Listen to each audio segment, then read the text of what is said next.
Hi. It's been a little while since I've done a live stream, and I know that I don't really have a whole lot of subscribers, but I wanted to talk about what happened in My Hero Academia in the last two chapters, last couple of weeks. And I didn't want to have to do the whole editing of the video, and I just kind of wanted to talk about it. If anybody shows up, that's great. I would appreciate that. If not, that's fine too. I am perfectly capable of holding on a conversation with myself. So we'll see what happens there. Um, so I know I mostly talk about One Piece, and while there had been a lot going on in One Piece, and then now we're kind of still in the bit of the dry spell with Oda on break. Fair enough. He's done far more work with any of this stuff than most of us do. So let him have his breaks and spend time with his kids and everything. But I wanted to talk about what's been going on in My Hero Academia right now. So over the last couple of chapters, we got some interesting revelations. Mostly the fact that Tomura's life, as a lot of people kind of suspected, had been manipulated by All for One for a very, very, very long time. And that Tomura's, well, I don't think that Koto, that Tomura's father, that Tenko's father, was necessarily 100% aware of what was going on. It at least kind of seems like, All for One has been manipulating his life as well. Not that I put it past the a-hole. So kind of going into the chapters a little bit. So going into 418, we end up getting this kind of a slight weird memory thing that happens inside of Tomura, and it's him having this memory that's not his, but it's a memory of his father, and it's his, it's revealed that that's actually one, All for One's memory of interacting with Tomura, and or interacting with interacting with Nana's son. But kind of before that, we're going into the part, and this is something that a lot of people kind of figured was going to happen either way, was Izuku finally being able to use his power to get inside of Shigaraki's mind, inside of Tomura's mind. And in that regard, that allows him to be able to now, see Tomura's memories. And, all of this kind of stems from the whole conversation that Izuku had, before he went vigilante mode, and that he had with all the different vestiges of One for All and everything, and had this conversation with them where, Nana asked him, would you be able to kill Tomura? And Izuku's like, no, I don't think I can. And it was more along the lines of he wants to try to save him, which is, of course, the core of who Izuku is that he wants to try to save people. The Izuku type of hero is not kill everyone. It's incapacitate the villains. And then, if absolutely necessary, yes, I think he would, but that's not the kind of hero that Izuku is. And that's not the kind of hero that All Might wanted him to be anyway. And really the only hero that we get any type of confirmation that All Might has actually attempted to kill, which is fair in this case, is One for All, or is All for One. And and that's fair. I'd say that that's fair. He's a psychopath that's been around for almost 100 years at that point in time, or more than 100 years at that point in time, and has been manipulating society and has caused the deaths of hundreds, if not thousands, at that point in time, just for his own entertainment and wanting to control everything from the shadows. So no, I can see why that would be a little bit more of All Might going, yeah, no, I think I reserve the right to at least end him. And Izuku has kind of always been this, setup where he does not want to try to actually kill anybody. That's not ever been his goal. His goal is to save as many people as possible, which is the same way that it is for most of Class 1A and most of the students probably in the hero course at UA and at other hero courses, and most of the heroes in general. They don't generally want to kill the enemy, kill the villains. They want to capture them and incapacitate them so that way they can then be tried and walked away for their crimes. Admittedly, with everything that happened with Twice and Hawks, there is kind of a thing of like, well, saw where Hawks was coming from with that in that regard, and there's a few other ones that have been killed, like a bunch of the Nomu have been killed, and there's other ones that have been killed, and that's, by the time they're Nomu, they're not really humans anymore. They're not really fully alive anymore. Whoever they were has been fully stripped from them, so that's kind of like off on its own thing. But what starts to what we see happen in this chapter, and we kind of saw it start at the beginning of, well, I guess it's kind of like 4:17, 18, and 19, where we're getting these moments where Izuku is inside of Tomura's mind, and he's getting to see Tomura's past, and we see, Izuku is seeing Tomura with, with the little dog, with the corgi that was the family pet, and Izuku is just like watching and seeing what's going on, and he's having the realization that this is when Tenko's quirk activated for the first time. And we find out through the next chapter, through 4:18 through 4:19, that that was not his original quirk. Whatever his original quirk was taken from him when he was a baby by, All For One. And then, within the last couple months, whatever, of Tenko's life, when, once he started to turn 4 and such, around the time that your quirk is supposed to start to develop, that's when, All For One comes back into the kid's life, kind of finds him, walks him home, and gives him the quirk.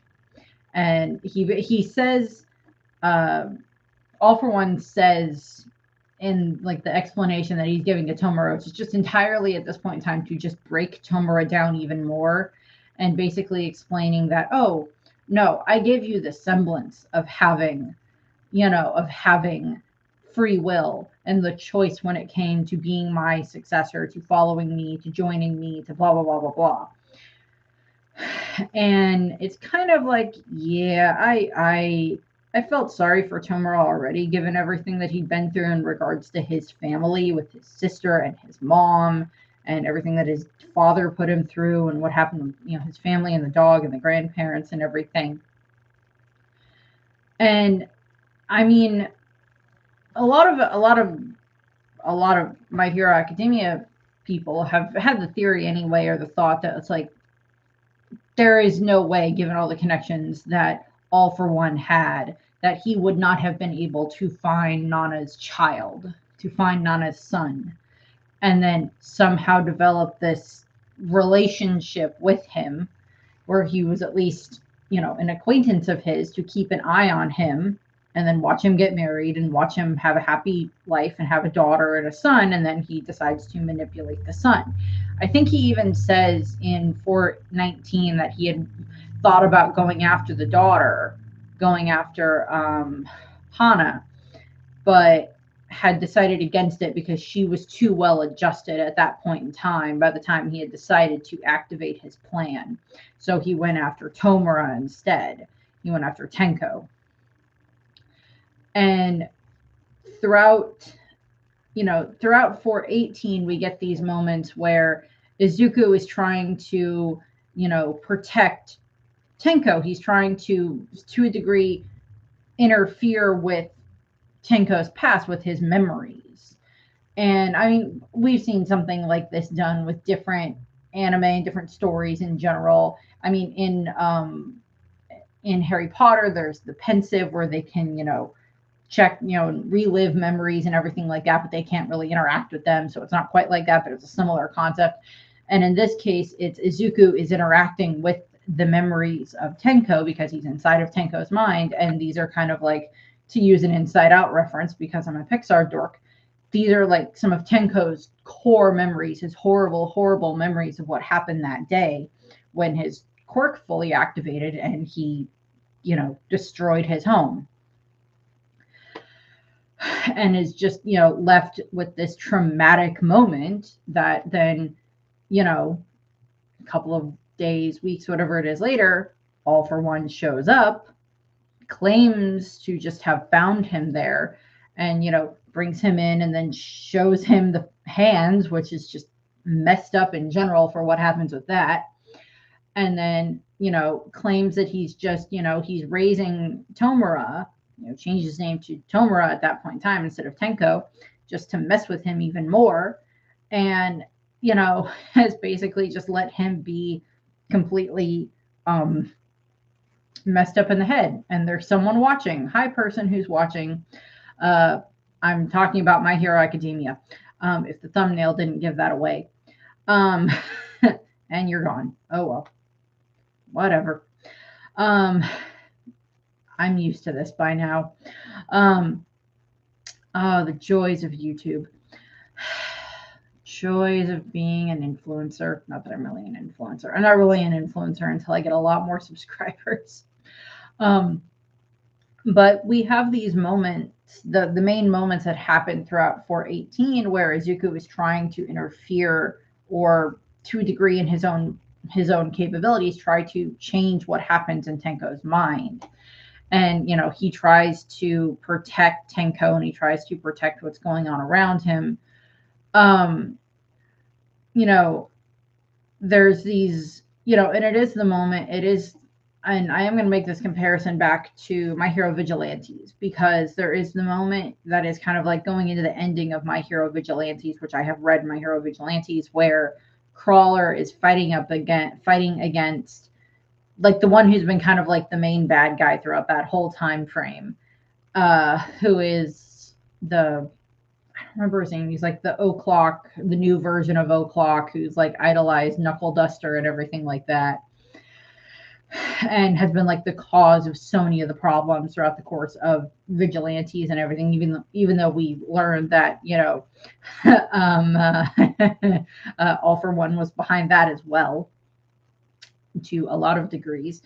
And what it basically comes down to, one of the last things, or one of the things that ends up that big fight between Crawler and the heroes, and the main villain of that one, is it's like two kids playing with toys.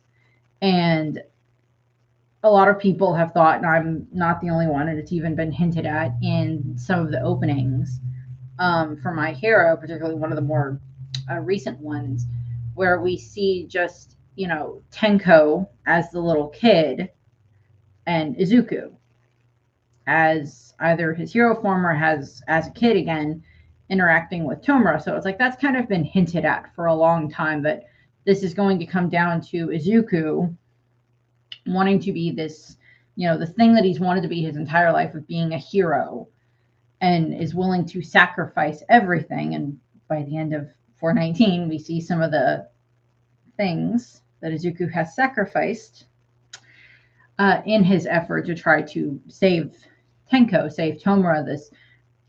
And I mean, I've talked about this as well, and other people have talked about this, where there isn't exactly a whole shift in two separate personalities between Tenko and Tomura. What it is that Tenko is this life that he had when he was a little kid, up until about 4.5-ish, 5 years old, when everything happens. And he had his mom and his dad, as abusive as his father was, and he had his grandparents, and he had his sister, and he had this home life. And outside of home, things were pretty good. He, had some friends. We even see in a little flashback in 419 that he saved two kids from getting hit by a car or something, because he wanted to try to be a hero. And then of course we see him and Hana wanting to be heroes because they find the picture of Nana and they want to be a hero like her. And then of course there's everything with, Kato, it's not Koda, it's whatever else that is, Tomura's father's name, Tenko's father's name. Just, going and wanting to, just hating the idea of heroes and everything. And just hating this whole concept of everything. And, hating anything that has to deal with heroes, because he sees that his mother was a hero and she left, and he has had this whole bad interaction with that. Not that I necessarily blame 100% on him. And we know that Nana had given him up so that way he could be raised safely and away from having to worry about her. And then she goes and fights All for One in an attempt to try to end him, and that doesn't work. And then eventually, you know, All Might takes over and everything like that. And, you know, and we see in Nana's flashbacks how much she loved her son, loved him so, so much. But with everything that happened, she had to give him up and put him in a place where he would be safe. Unfortunately, because she never showed back up again, because I do have the thought that, like, if she had managed to actually defeat All for One, that if her and All Might and Gran Torino, if they had managed to actually defeat All for One, like permanently just kill him, end him, everything, that she would have gone back and gotten her son and tried to raise him as wonderfully as possible and give him all the love that she had for him. And everything. But she'd already lost her husband and she didn't want to lose her son. And of course, All for One, being the a-hole that he is, you know, he takes Nana, he takes her out one way or the other, and then he goes and he watches her son as he grows up. And when he's old enough and has his own family, you know, he, you know, keeps messing with him again and again and again. And it's more of the line of having like an acquaintanceship with him as opposed to being an adversary, because of course he doesn't know that it's the guy that killed his mother. If that had been the case, he probably would have a very different reaction to being around All for One at that point in time. But there's this whole concept, there's this whole thing that's kind of painted here where it's like, as Tenko and Izuku are interacting, we have these moments where, you know, Tenko kind of wanted to be like All Might, but then because he saw the way that the villains were, you know, outcasted, because we see this moment with him where we see, you know, Toga and Twice and Spinner and Dobby and Mr. Compress, and they have become his friends throughout the course of the series. And I do think that he does legitimately care about them, as legitimately in a messed up way as he can. But I do think that Tomura does actually care about them. And they, to a degree, care about each other. And Toga and Twice definitely cared about each other. That was... I did not like it when Twice died, but I understood why Hawks did what he did. And I've talked about that in previous videos. But, you know, Tenko wants to become like this hero for the villains. He wants to be, you know, he wants to become, I get this paragon, I guess. I don't 100% understand it, but he's just been... Tenko, as a kid, was put through the ringer with what happened. And then when he becomes Tomura, he goes through this whole setup where he is raised by All for One to basically to have this instilled in him that he is supposed to, you know, that if something makes him angry, then he should just get rid of it. That if he doesn't like something, that he can just do what he can and make it disappear. That he can go through all of this stuff, and if it's something that would bring him pleasure, it's fine, even if it hurts someone else in some shape or form. And that's the way that he is raised. And, you know, that's what's instilled in him during that whole time frame that he is, you know, basically apprenticing under All for One. You know, with All for One as his sensei. And he just, and it's a very sad thing, because like we've seen a lot of the different flashbacks with a bunch of the different villains, because like We saw Toga's flashback when we found out about more about her family and what happened and how she was just despised for, being creepy and for her quirk, and how she wasn't able to actually get any type of like either mental help that she needed, or she was just shunned by her parents, and then she tried to be normal, and then that didn't work, and then she finally snapped. And with everything that we saw, with how everything ended with her fighting Ochako, there is kind of this thing of like, okay, well, something gave, and she found something that was good that she could care about.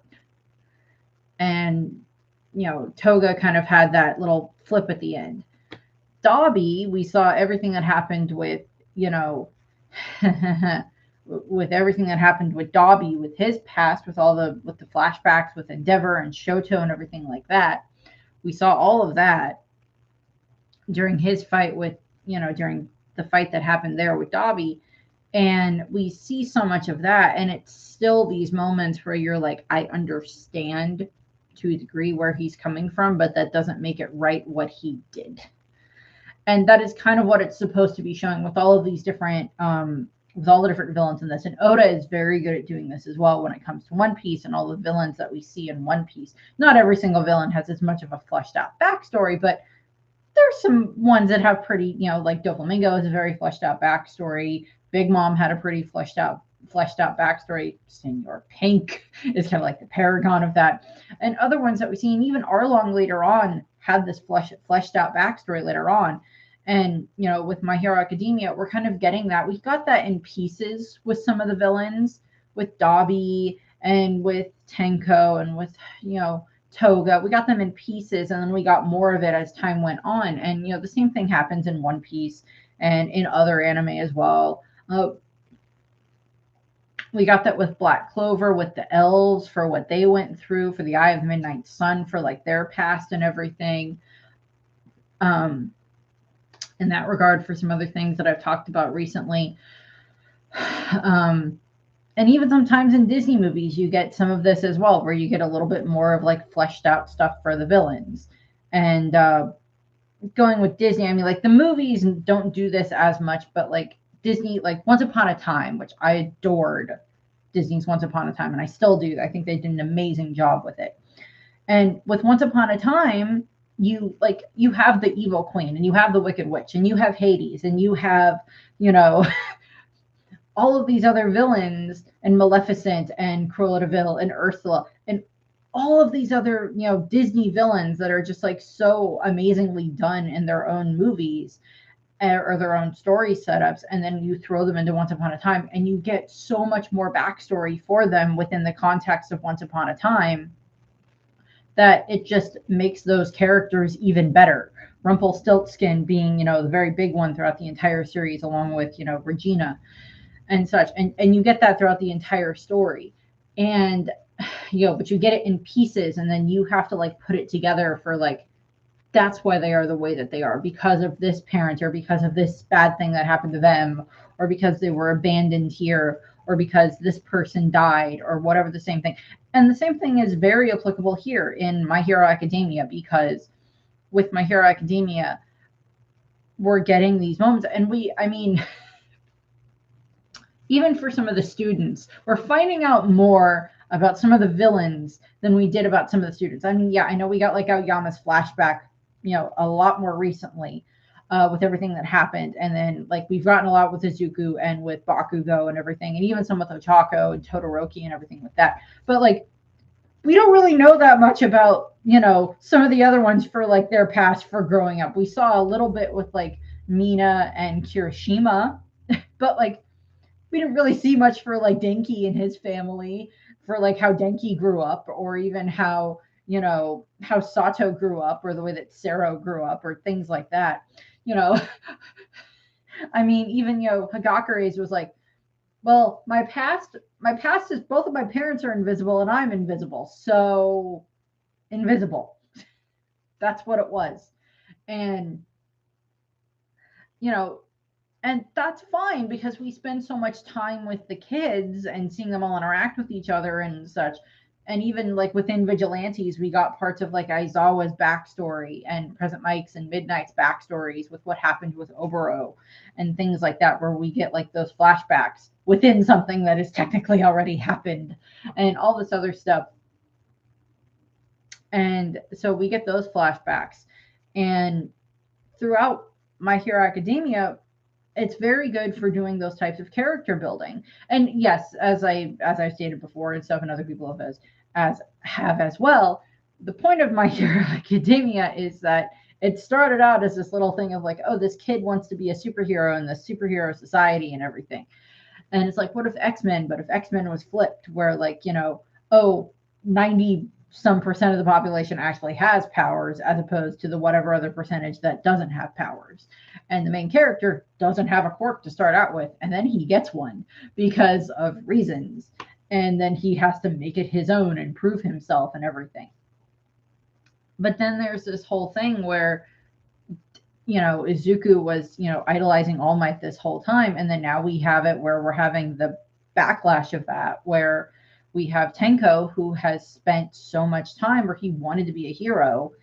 And then as a kid, he wanted to be a hero. And then everything just went to hell in a handbasket with, you know, that one night. And then he's brought in under, you know, under All for One and just raised into be this shadow of what he could have been, because there's so much fan art and fan fiction and such of and fan theories of like, well, what would have happened if, you know, if Tenko had ended up being found by All Might instead, and even if he still had this same quirk, you know, All Might would have done everything he could to help Tenko not have his, you know, have it so he has like certain gloves or something like that that make it so his quirk doesn't activate unless he wanted to, and that he's given this loving home life and everything like that, and is allowed to be himself and allowed to be happy and not have to, you know, go down this, you know, mental spiral that he goes throughout, you know, from everything that we've seen.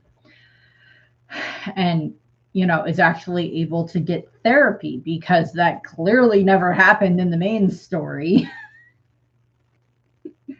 No, Tenko never got therapy. Otherwise, things probably would have been a lot different. But I don't think All for One particularly is a big on the therapy concept. He's like, no, you have a problem. I'm going to manipulate that problem for my own benefit. So that works for me.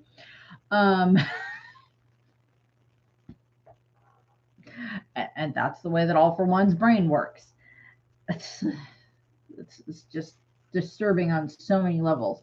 But throughout these two chapters, we find out, you know, we get more of like Tenko's inner concept of like, you know, the villains need a hero of their own, so that's what I'm going to be, and, you know, all this other stuff. And, you know, we've learned about how much All for One is obsessed with trying to get like his brother back and get his brother's power back and everything like that.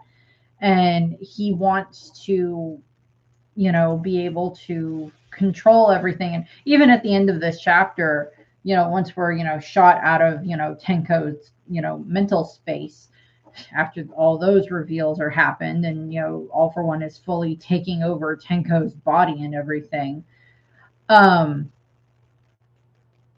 You know, because that was his plan all along, was he wants to manipulate Tenko into becoming this, just to destroy All Might and whittle down All Might's resolve, because if he could do that, then he would be able to, you know, just mess with All Might even more and cause All Might more suffering, because All Might is this culmination of, you know, for so long what was a pain and, you know, All for One's side for the past, you know, however many decades and everything like that, you know, before All Might and before Nana and everything else that happened with that.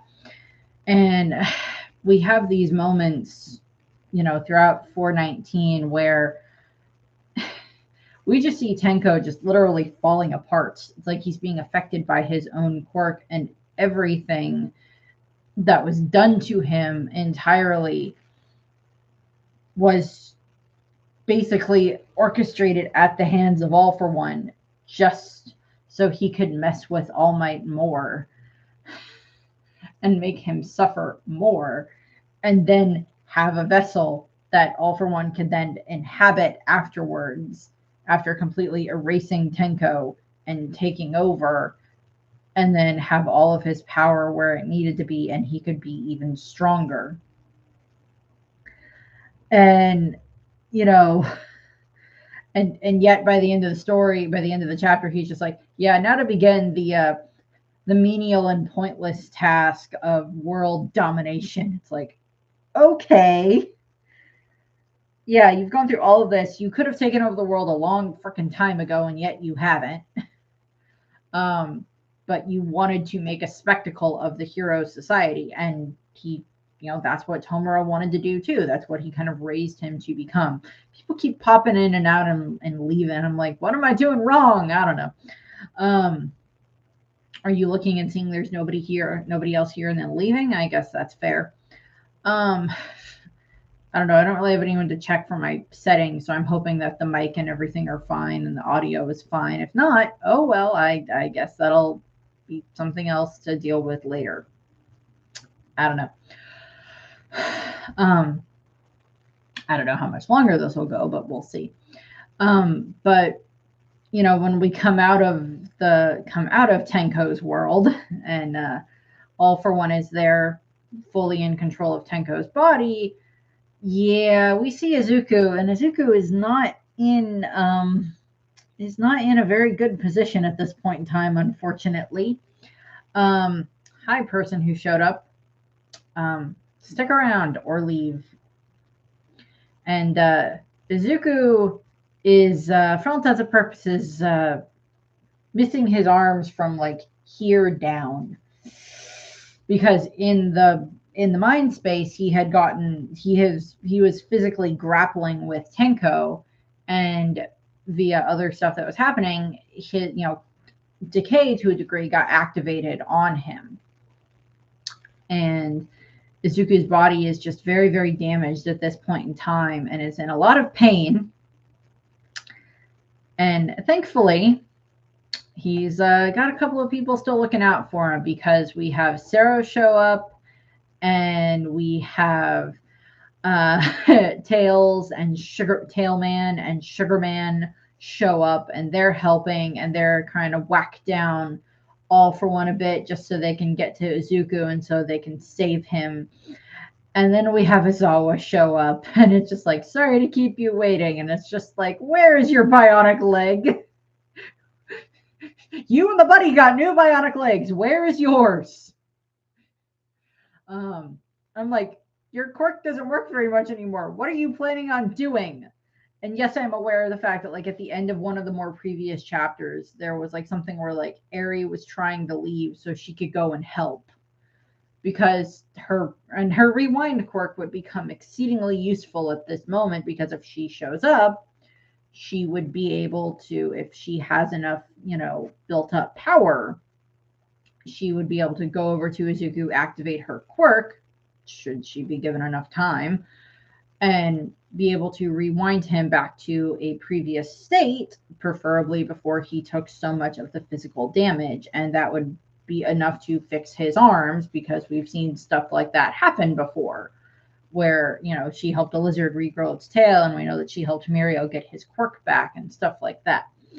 And I think there was a concept where they thought, well, maybe she could help Mirko, and maybe she could help Aizawa fix, you know, heal up, so they would be able to be returned to a physical previous state where, you know, Mirko still had both arms and both legs, and Aizawa would have his full quirk again and have his, you know, his leg again. And I, you know, and like, so we've thought about that, because her quirk kind of has to stockpile itself the same way that like All for One had to, or the same way that One for All did. And we know that. So there is the concept that like Eri is going to show up somehow. And like, I don't know, maybe in the next chapter, Eri will walk out from behind Aizawa and run over to Izuku and just, you know, use rewind on him and fix him. And I mean, by a technicality with Eri's quirk, she would probably be able to eventually be able to rewind most people to a previous state. In regards to rewind Aizawa to before everything happened at the, you know, mountain battle and everything like that. Same thing with Mirko. so they would be healed up at that point in time and be at, you know, full power again. But that's a little bit of like, that'd be a stretch because she'd have to wait so long to build up her power and then use it and then wait so long again and then use it so many different times on so many different heroes that we've seen. I mean, I'm sure Eri would be 100% up for it and willing to try.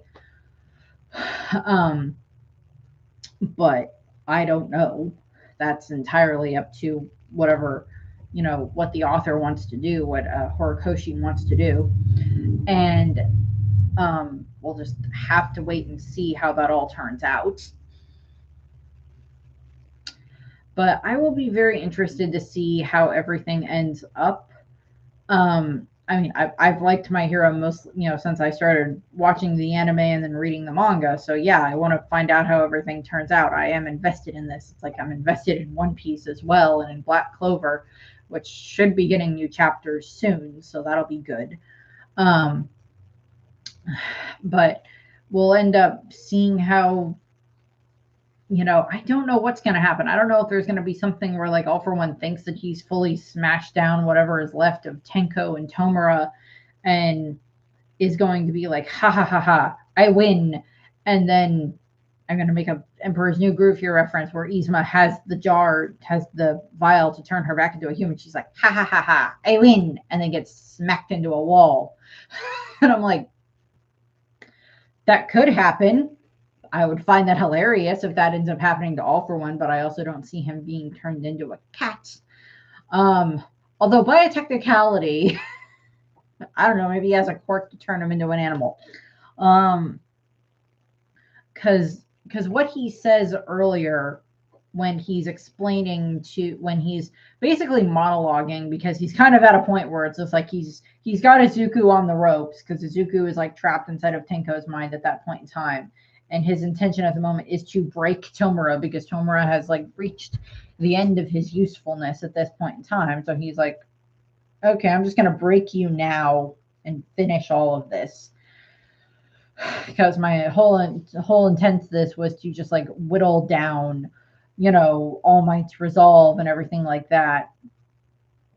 You know, whittle down his willpower because like the second All Might found out that Tomura was, you know, Nana's grandson, that took a good chunk of the fight away from him when that happened.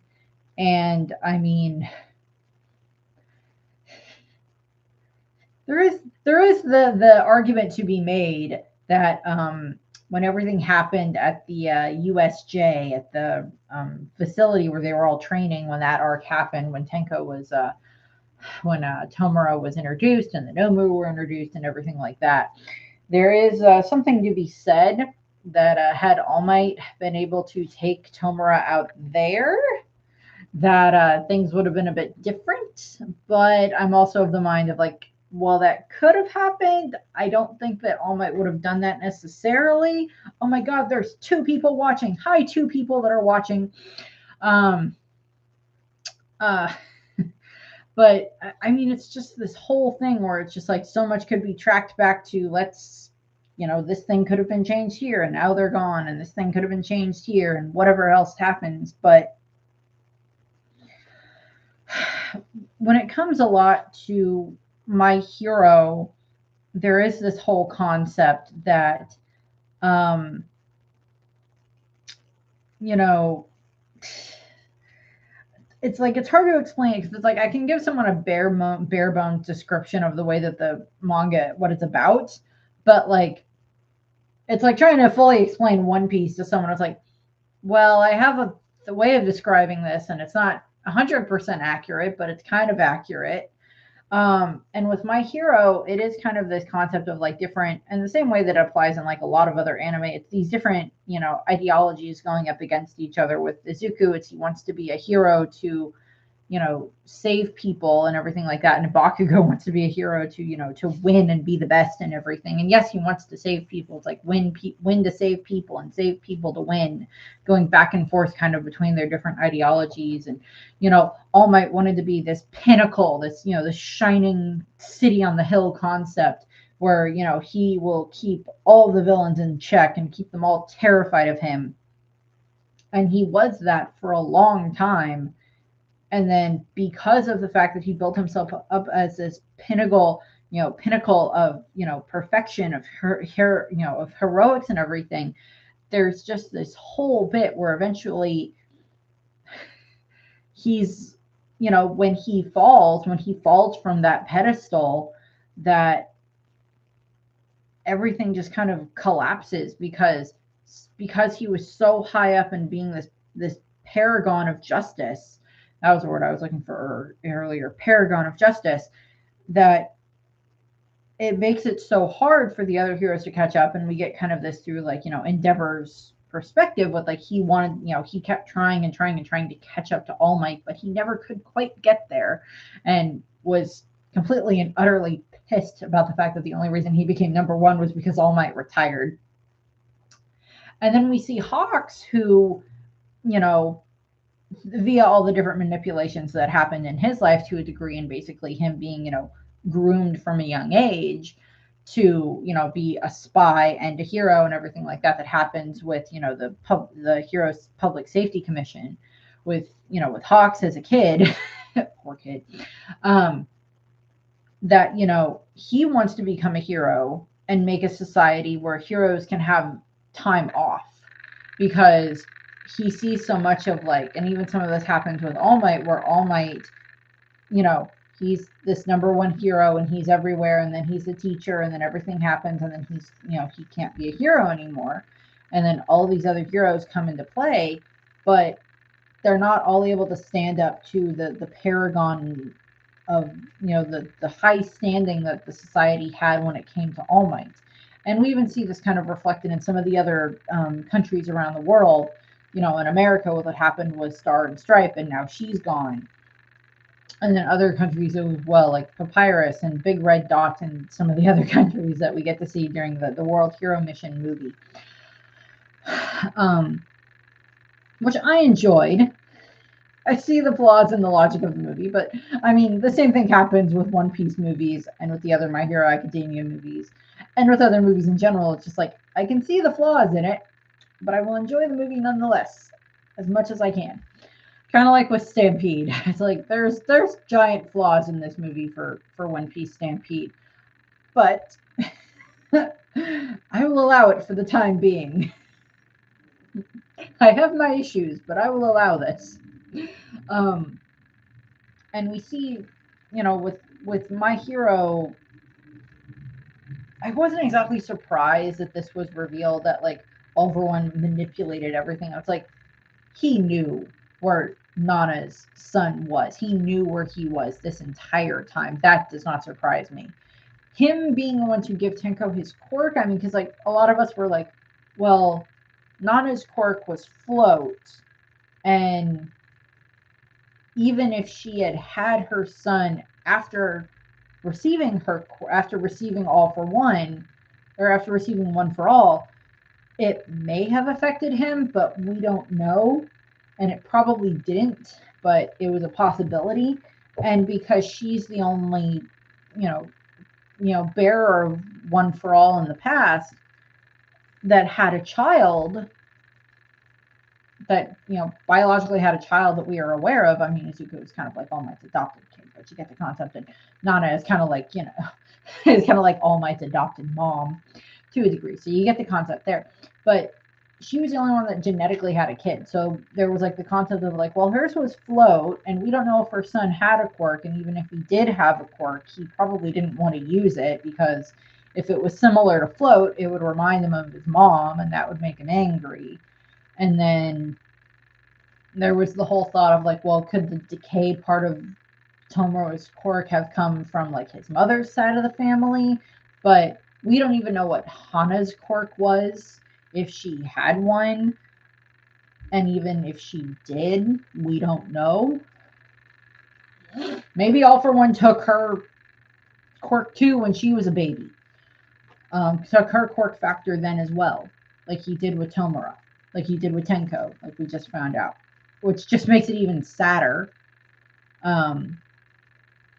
But because we don't ever know what her quirk would have been. Same thing with, like, what their grandparents' quirks would have been on their mother's side, or if their mother had a quirk or anything like that. Now, admittedly, within the My Hero Society, using your quirks, for most people, you have to have either a quirk license, depending on what it is. I mean, like we see, like Inko probably uses her telekinetic abilities around her house at little points in time to like move things and different things like that, since she can just move small objects and stuff like that. But not really a whole lot else besides that, so it's not really like combat related to a degree, although I have seen a lot of really good fan art and comics where they've turned Inko into a hero and like had her and All Might around each other, so it's like that was kind of one of those things that I was just like, I kind of like that. And then there's everything that happens in concepts where it's just like, oh, what if All for One is Izuku's dad? It's like, that just messes things up even more now. What if he's Izuku's biological father? I'm like, God, I hope not. Given things that have come up. But there's there were different discussions about like where that would have come from, and then of course we find out about like quirk evolution, like Todoroki's quirk, because Shoto's quirk is to a degree is the combination of both of his parents' quirks, of Hellfire and the ice quirk that his mom has. And we know that that Fuyumi has like an ice quirk as well that she can do some things with, probably not nearly as much as what their mother can do, but she has it to a degree. And I think it's hinted that Natsuo has like the ice quirk as well. And Dabi has the Hellfire cremation quirk that burned so hot, but it burned him.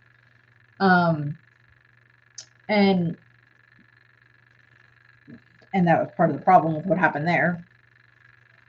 But there's so much that happens when it comes to like the concept of like quirk evolution in My Hero Academia. And yeah, there is the whole concept of like the what is it, the quirk evolution,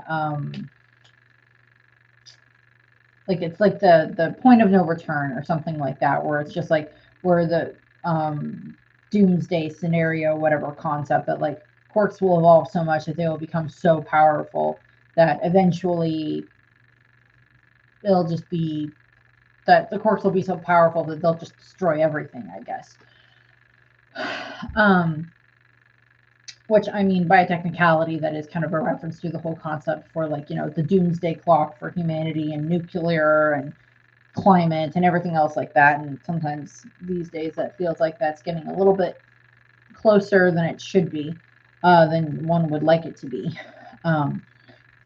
But there's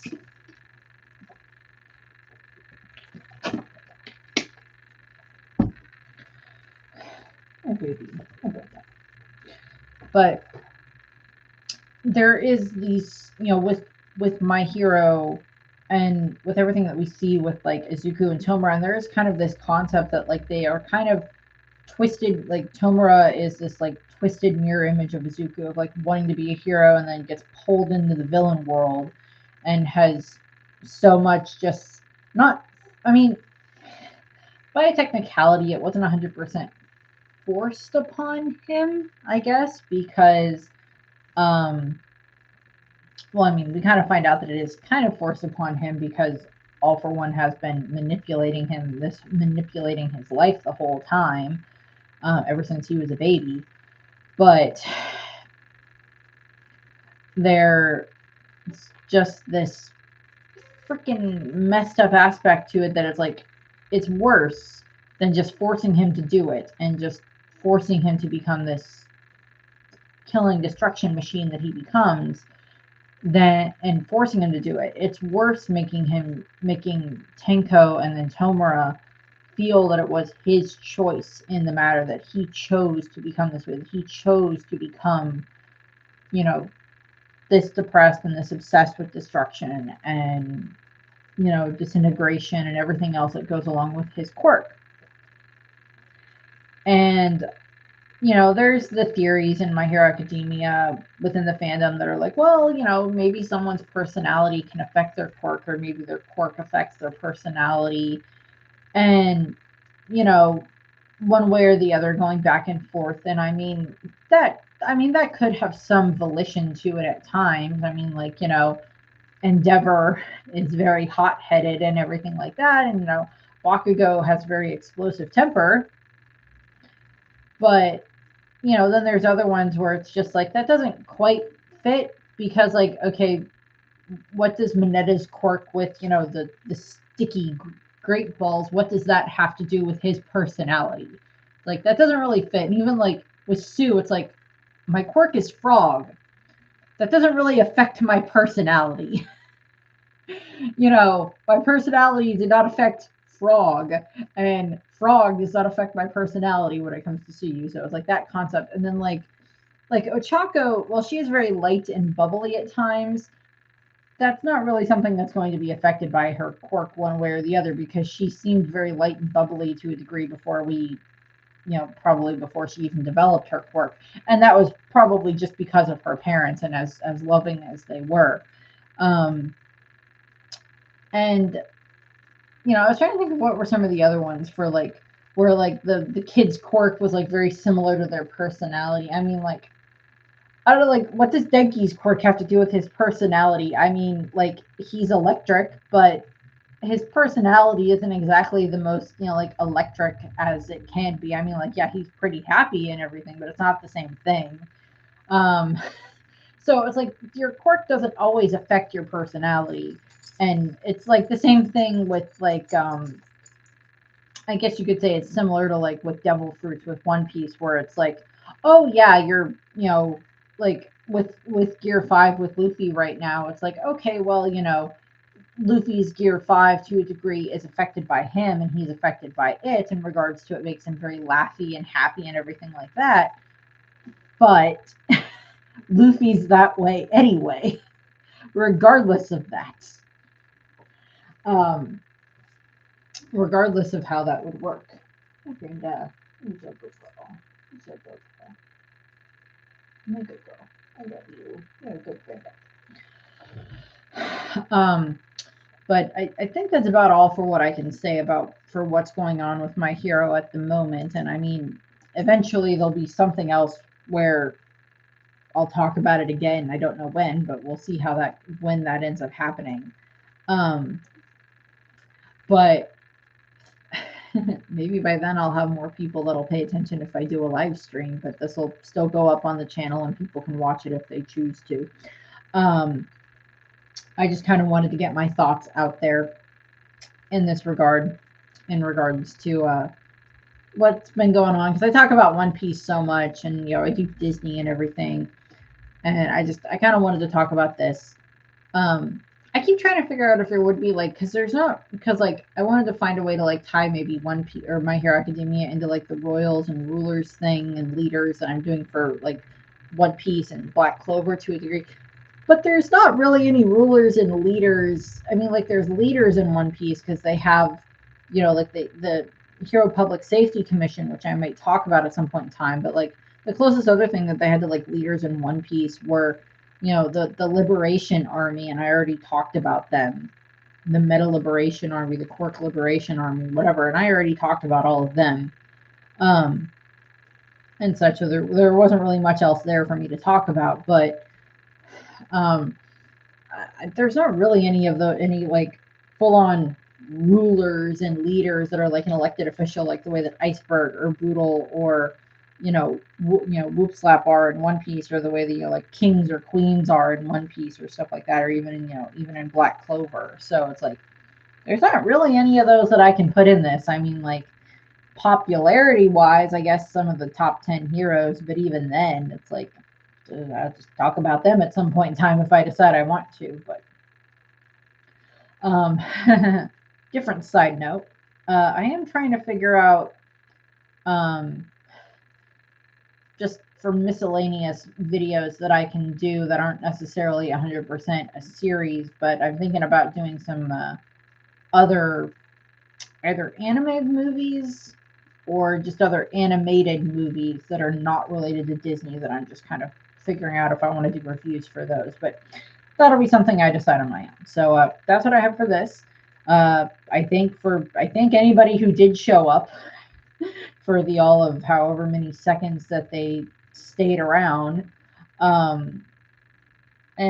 maybe more people will watch it. later on after it's been uploaded, but whatever. So I thank you for watching, and I hope you have a nice rest of your day. And anyone who is able to watch the eclipse tomorrow, please enjoy the eclipse. I got eclipse glasses today, so I can at least go out into my backyard, weather permitting, and I can see part of it. Well, I'm not in the path of totality. My mom's actually driving, so she can go and see it in the path of totality, even though last time we had the big eclipse, it literally went right over us and we had full totality, and that was pretty cool. Going outside and like just watching the sun disappear for a couple of minutes. That was fun. But yeah, I'll do that a little bit tomorrow when it comes up, but it's not really something that I'm like, ooh, yay. It's like I've seen it before. I'll be good. I'll go and watch it, weather permitting, but that's what I have. So thank you for watching. Hope you have a nice rest of your day. Bye.